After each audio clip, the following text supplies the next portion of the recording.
from Huzaifa for the LLG subdomain sites hit with the March core update.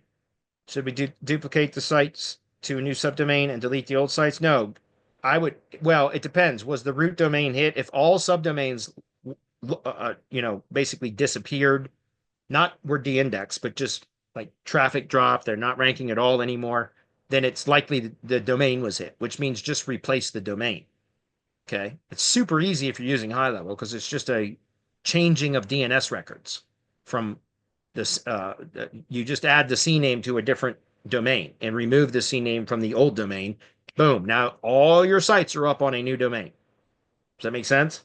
So it's super easy if you're using high level sites because it's just a CNAME record, but you would replace the full domain.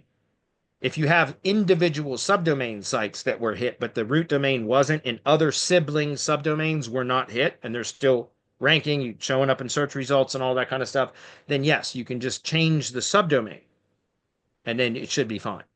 But if the root domain was hit, you're going to have to replace the root domain. Okay.